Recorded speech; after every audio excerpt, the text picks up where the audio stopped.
सबसे पहले हम आपको साइबर फ्रॉड के उस नए और खतरनाक तरीके के बारे में बताएंगे जिसके खिलाफ देश भर में शिकायतें दर्ज हो रही हैं। और आज मैं भी इन साइबर अपराधियों के निशाने पर था, लेकिन आज उन्होंने एक गलत आदमी को फोन कर लिया। इसलिए आज जब सबसे पहले मैं आपको यह बताऊंगा कि जब इन साइबर अपराधियों ने मुझे कॉल किया तो उसके बाद क्या हुआ, आप सब लोग ध्यान से सुनिएगा। और अभी तक तो हम दूसरों की कहानी आपको बताते थे, आज उन्होंने मुझे ही कॉल कर दिया। हालांकि अब पछता रहे होंगे कि उन्होंने गलत आदमी को कॉल किया। आज शाम को जब मैं ऑफिस में था तो मेरे नंबर पर एक कॉल आया और यह एक कंप्यूटर जनरेटेड वॉइस कॉल था, जिसमें मुझे बताया गया कि कस्टम्स डिपार्टमेंट ने, लखनऊ के कस्टम्स डिपार्टमेंट ने मेरे नाम से एक पार्सल जब्त किया है और अगर मैं इस पार्सल के बारे में और ज्यादा डिटेल्स जानना चाहता हूं तो मुझे 9 नंबर दबाना चाहिए। यह सुनकर मैंने 9 नंबर दबा दिया और इसके बाद यह कॉल एक ऐसे व्यक्ति के पास डाइवर्ट हुआ जिसने अपना परिचय यह दिया कि वो लखनऊ के कस्टम्स डिपार्टमेंट से बात कर रहा है और उसने भी मुझे यही बताया कि मेरा एक पार्सल कस्टम विभाग के अधिकारियों ने जब्त किया है। यह पार्सल म्यांमार जा रहा था, यह मुझे बताया गया। अब मेरा ना तो म्यांमार से कोई रिश्ता है, ना ही मैंने कोई पार्सल भेजा है। अब बड़ी बात यह है कि इस व्यक्ति ने जब मुझसे मेरा नाम पूछा तो मैंने जानबूझकर अपना एक गलत नाम बता दिया। तो यह व्यक्ति मुझे उसी नाम से बुलाने लगा और इसने मुझे यह बताया कि मेरे नाम से यह पार्सल म्यांमार जा रहा था, जिसमें कई फर्जी पासपोर्ट मिले हैं, MDMA ड्रग्स मिले हैं और एक लैपटॉप बरामद हुआ। अब आप सोचिए कि मैंने एक पार्सल भेजा है जिसमें MDMA है, यानी ये ड्रग्स का भी मामला बनता है। इसके बाद जब मैंने ये कहा कि मैंने ऐसा कोई पार्सल भेजा ही नहीं है तो इस व्यक्ति ने मुझसे कहा कि मुझे पुलिस में इसकी शिकायत दर्ज करानी होगी और इसके बाद इसने मुझे मेरे पार्सल का सीरियल नंबर भी बताया कि आप नोट कर लीजिए, मैं आपको सीरियल नंबर बताता हूं आपके पार्सल का, और मुझसे कहा कि वो मेरी पुलिस में शिकायत दर्ज कराने में मदद करेगा। और सब कुछ इस तरह से हो रहा था जैसे ये कॉल साइबर अपराधियों से नहीं बल्कि कस्टम्स डिपार्टमेंट से ही आया है। अब जो व्यक्ति मुझसे बात कर रहा था वो इतना ट्रेंड था बात करने में, मुझे थोड़ी देर के लिए ऐसा लगा जैसे कॉल सेंटर से बहुत ही जो ट्रेंड लोग आपसे बात करते हैं, बहुत सभ्य होकर बात करते हैं और पूरी प्रैक्टिस होती है उन्हें, कहीं भी वो हिचकिचाते नहीं हैं, कहीं भी रुकते नहीं हैं, कहीं भी लड़खड़ाते नहीं हैं, वो जानते उन्हें क्या कहना है। तो बिल्कुल ऐसा लगा जैसे कोई कॉल सेंटर का ट्रेंड आदमी मुझसे बात कर रहा है पूरे कॉन्फिडेंस के साथ। हालांकि कुछ देर के बाद जब इस व्यक्ति को यह लगा कि शायद वो फंस सकता है तो उसने इस कॉल को डिस्कनेक्ट कर दिया। लेकिन इस दौरान मैं उसकी पूरी बातचीत को रिकॉर्ड कर रहा था और जब आज आप इस बातचीत को सुनेंगे तो आपको यह पता चलेगा कि साइबर फ्रॉड का यह नया तरीका कितना खतरनाक है और कैसे इसमें फंसकर आपका बैंक अकाउंट खाली भी हो सकता है। अब सबसे पहले आप इस पूरी बातचीत को सुनिए। जब मैं ऑफिस में बैठा था और यह कॉल मुझे आया और जैसे ही कॉल आया मैं तभी समझ गया था, क्योंकि जब उसने पार्सल की बात की तो मैं समझ गया कि यह पार्सल वाली जो कहानी है इसे सुनाकर आजकल पूरे देश में लोगों के साथ साइबर ठगी हो रही है। और मैं तभी समझ गया था कि आज ये जो व्यक्ति है इसकी पूरी कहानी मैं आप तक लेकर जाऊंगा। अब आप सुनिए वो पूरी बातचीत। ये बता दें आपका पार्सल भेजा नहीं है, कस्टम द्वारा उसको सीज कर दिया गया है, क्योंकि जब इसकी जांच की गई तो कपड़े के अंदर कुछ लीगल कंटेंट मिले। इसमें 20 अलग अलग लोगों का पासपोर्ट और MDMA किसी डाक द्वारा भेजा नहीं जा सकता। क्या ये पार्सल आप भेज रहे हैं? नहीं जी, मैंने नहीं भेजा और मुझे पता भी नहीं है इस पार्सल के बारे में कि मेरे नाम पर किसने भेज दिया। जिन्होंने ये पार्सल भेजा है उनका मोबाइल नंबर यहाँ मेंशन है, एक बार मोबाइल नंबर कंफर्म करें। हाँ जी, क्या ये नंबर आप यूज करते हैं? जी मैं ही करता हूँ। आप कह रहे हैं कि ये पार्सल आपने नहीं भेजा है, भेजने वाले की इन्फॉर्मेशन आपके नाम, नंबर, आपका आधार ID का सॉफ्ट कॉपी यूज किया गया है। इसीलिए आज आपको कॉल की गई है कि ये इलीगल पार्सल को भेजने से पहले हम आपसे जानकारी लेते हैं। तो क्या क्लियर है कि पार्सल आपने नहीं भेजा है? जी मैंने नहीं भेजा है, मैं तो म्यांमार में किसी को जानता भी नहीं हूँ। तो क्या मैं आपसे कुछ पूछ सकता हूँ? क्या आप अपना आधार ID किसी के साथ शेयर किए हैं या ऑनलाइन शॉपिंग, होटल बुकिंग में? भाई देखिए, देखिए, ऐसा होता है कि आधार तो आप आजकल कहीं भी आप जाते हैं, किसी होटल में रुकते हैं, कहीं भी कुछ करते हैं, तो आधार की कॉपी तो सब लोग मांगते ही हैं। तो मेरा आधार तो बहुत जगह होगा। तो देखिए, कहीं ना कहीं से आपका आधार आईडी लीक हुआ है और किसी ने इसका मिसयूज किया है एक इलीगल पार्सल भेजने के लिए। तो मैं आपको यही सजेस्ट करता हूँ कि आप जल्द से जल्द कुछ पुलिस स्टेशन से संपर्क करें कि हाँ ये पार्सल भेजा जा रहा है और इसके अगेंस्ट लखनऊ पुलिस स्टेशन में एक कंप्लेंट दर्ज कराए, ताकि पुलिस इसकी जांच कर सके कि आपके नाम नंबर आपका आधार आईडी का मिसयूज करके ये कौन पुलिस पार्सल भेज रहे हैं। तो आप पुलिस से नहीं बोल रहे हैं? मैं लखनऊ कस्टम से बात कर रहा हूँ। अच्छा अच्छा, तो फिर अब मुझे क्या करना होगा? तो आप इसकी अगेंस्ट लखनऊ पुलिस स्टेशन में कंप्लेंट करके आए, ताकि पुलिस इसकी जांच कर सके कि आपके नाम नंबर आपका आधार आईडी का मिसयूज करके ये कौन इलीगल पार्सल है। क्योंकि हमें 2 घंटे की टाइम होती है और कानून के मुताबिक हमें वोट को सूचित करना होगा। तो इसलिए आप वक्त के रहते हुए इसको अगेंस्ट आप एक कंप्लेंट करके आए, ताकि पुलिस जांच कर सके कि आधार आईडी का कौन मिसयूज करके। राइट, तो देखिए, मेरी आपसे रिक्वेस्ट है कि आप कोर्ट को मत सूचित कीजिए, और मुझे और मैं कैसे, ये बताइए कि मैं कैसे इसको पुलिस में कंप्लेंट कर सकता हूँ? ओके, क्या मैं आपसे पूछ सकता हूँ कि क्या अभी प्रेजेंट आप कहाँ से बात कर रहे हैं? अभी तो मैं दिल्ली से बात कर रहा हूँ। ओके, अगर आप दिल्ली से बात कर रहे हैं और आपका आधार आईडी का मिसयूज लखनऊ में हो रहा है, राइट, जी, तो कस्टम आपकी हेल्प करेगी कि आपकी कॉल कोई गवर्नमेंट हॉटलाइन के द्वारा लखनऊ पुलिस स्टेशन में ट्रांसफर कर दी जाएगी। जी ठीक है, मतलब मुझे तो कुछ नहीं होगा ना? ओके, नहीं सर, अगर आपने ये पार्सल नहीं भेजा है तो आप क्यों डर रहे हैं? आप इसके अगेंस्ट ये कंप्लेंट दर्ज करा, पुलिस इसकी जांच करेगी कि आपके नाम नंबर। तो ठीक है, तो जी बिल्कुल ठीक है, तो मैं कंप्लेंट दर्ज करा देता हूँ, आप मेरी मदद कीजिए इसमें। ओके, मैं आपको पार्सल का डिटेल दे देता हूँ, आप राइट डाउन करिए। जी बताइए। इंफॉर्मेशन ये लखनऊ कस्टम, हाँ, पार्सल नंबर AWB, फिर से बताइए, पार्सल नंबर क्या है? पार्सल नंबर AWB AWB 87344 हाँ 67 जी। 82।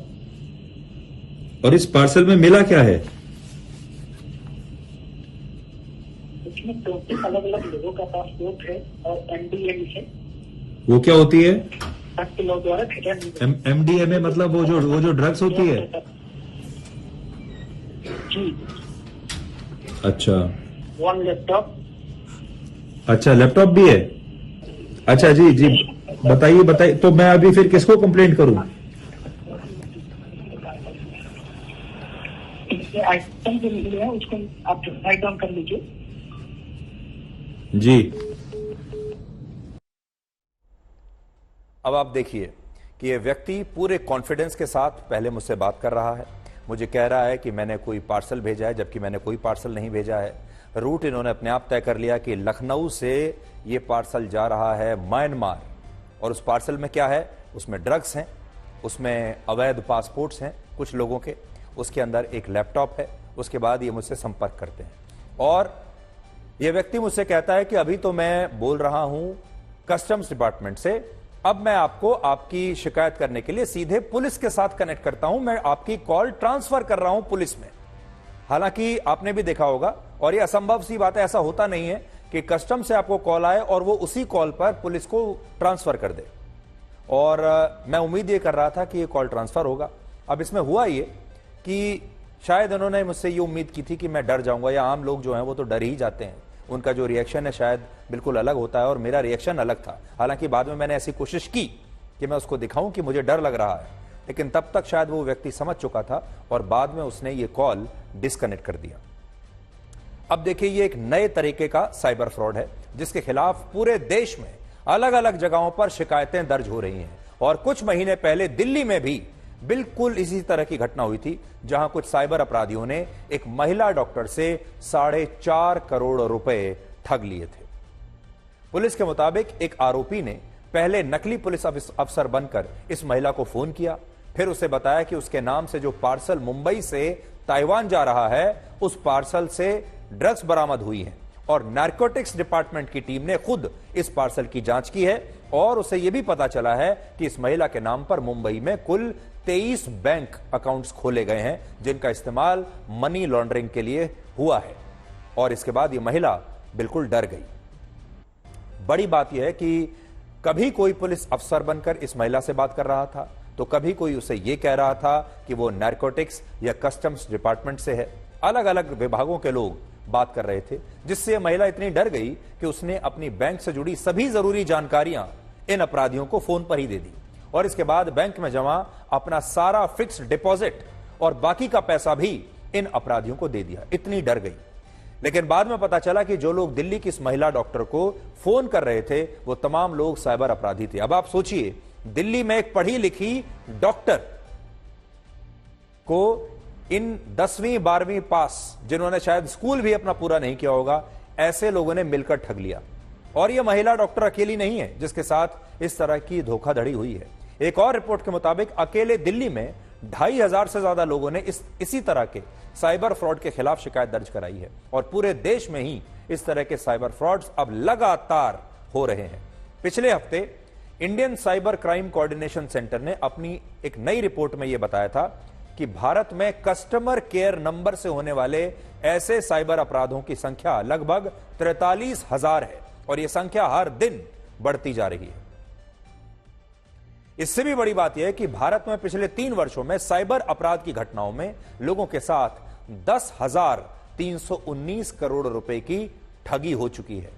यानी भारत के लोग 10,000 करोड़ रुपए अपने खो चुके हैं पिछले 3 वर्षों में, जिसका मतलब है कि हमारे देश में हर दिन लोगों को साइबर अपराधों की वजह से लगभग 10 करोड़ रुपए का नुकसान हो रहा है और यह नुकसान चोरी, लूट और डकैती की घटनाओं में होने वाली नुकसान से कहीं ज्यादा बड़ा नुकसान है।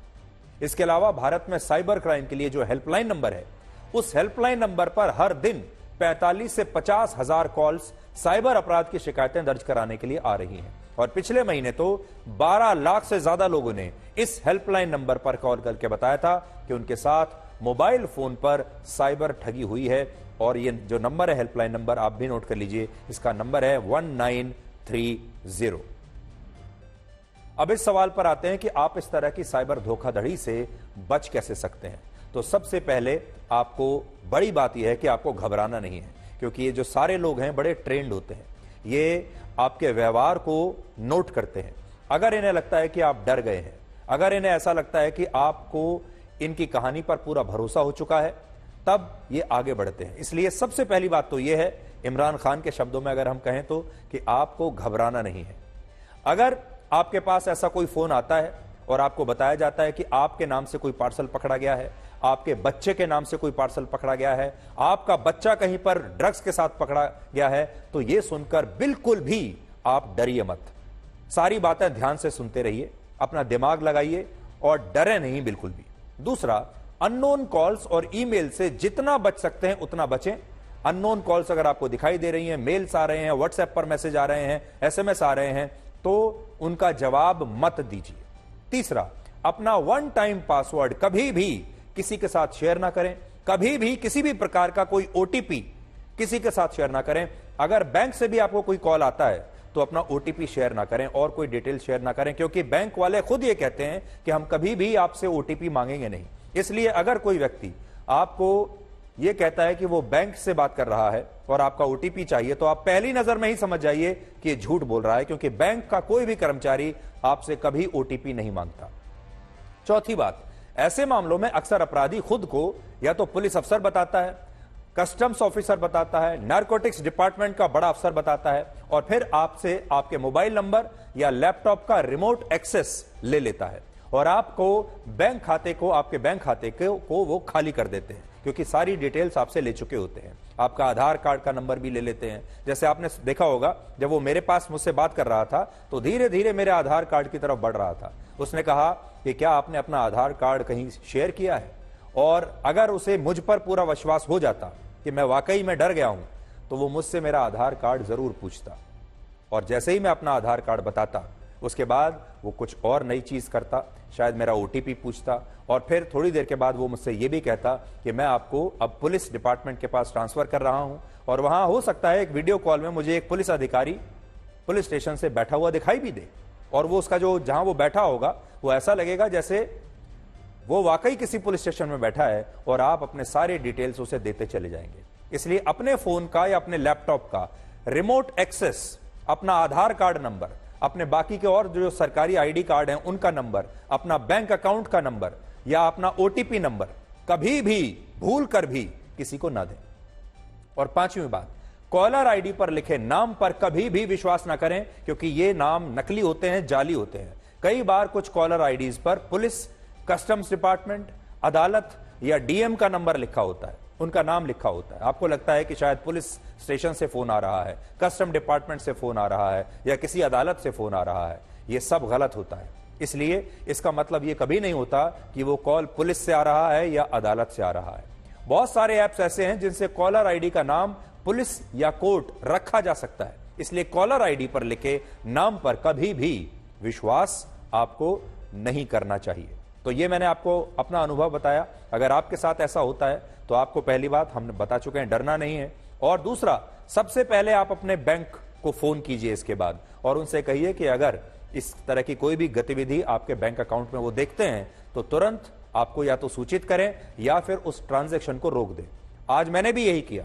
जब ये सब हो चुका था, जब ये कॉल उसने डिस्कनेक्ट कर दिया, तो मेरा जो अगला कॉल था वो मेरे बैंक को था। मैंने सबसे पहले अपना मोबाइल फोन चेक किया कि कहीं ऐसा तो नहीं है कि मैंने 9 नंबर दबाया था, जो इस 9 नंबर को दबाते ही कहीं मेरे बैंक से पैसा ना निकल गया हो। तो मैंने सबसे पहले अपने मोबाइल फोन पर देखा कि कोई मैसेज तो नहीं आया है कोई बैंक के ट्रांजैक्शन का, ऐसा कुछ नहीं आया था। फिर मैंने बैंक को फोन किया और उन्हें इस कॉल के बारे में सब कुछ बताया और कहा कि अगर मेरे बैंक में से कोई भी पैसा निकालने की कोशिश करता है तो आपको तुरंत उसे रोकना होगा। और अगला जो कदम आप उठा सकते हैं वो ये है कि आप तुरंत अपने पास के पुलिस स्टेशन में इसकी जानकारी दीजिए। मैंने वो नंबर नोट कर लिया था जहां से कॉल आया। उसके बाद मैंने कई बार उस नंबर पर कॉल किया और हर बार उस नंबर पर घंटी बजती थी, लेकिन कोई और व्यक्ति फोन उठाता था। ये शो जब मैं शुरू करने वाला था उससे पहले भी हमने उसी नंबर पर दोबारा कॉल किया, तब एक महिला ने फोन उठाया। तो ये भी हो सकता है कि ये जो साइबर अपराधी हैं ये किसी का भी एक नंबर लेते हैं, उस नंबर को क्लोन करके, और हो सकता है कि ये आपको उस नंबर का इस्तेमाल करके आपको कॉल करेंगे और आपको लगेगा कि शायद ये फोन असली है। तो पहले मैं आपको वो नंबर भी बताने वाला था, लेकिन फिर मुझे जब मैंने कई बार उस नंबर पर कॉल किया तो ऐसा लगा कि हो सकता है वो वाकई किसी का जेन्युइन नंबर हो, उसे पता भी नहीं है कि उसके नंबर का गलत इस्तेमाल साइबर अपराधी इस समय कर रहे हैं। लेकिन हम इस कहानी को यहां नहीं छोड़ेंगे, हम आगे भी इसकी तहकीकात करेंगे और उस व्यक्ति तक पहुंचने की कोशिश करेंगे, पुलिस की भी मदद लेंगे और आपको बताएंगे कि आगे क्या हुआ।